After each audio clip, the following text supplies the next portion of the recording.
ఈ మధ్య nano banana trend బాగా పెరిగిపోయింది.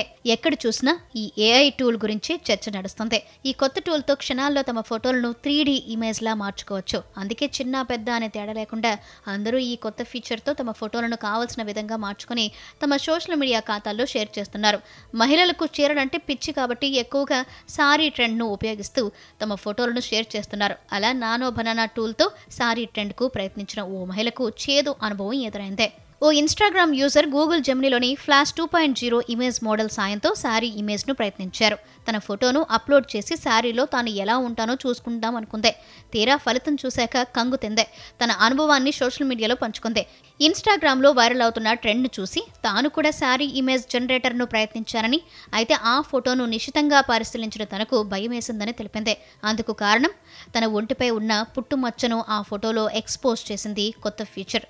ఈ విషయం జెమినీకి ఎలా తెలిసిందో తనకు అర్థం కాలేదని, తాను అప్లోడ్ చేసిన ఇమేజ్లో పుట్టుమచ్చ లేదని తెలిపారు. ఇదెలా జరిగిందో ఇప్పటికీ తనకు అర్థం కావడం లేదని సోషల్ మీడియా ఏఐ ప్లాట్ఫామ్లో ఫోటోలను అప్లోడ్ చేసేటప్పుడు 1కి 2 సార్లు ఆలోచించండి అంటూ ఆమె సూచించింది.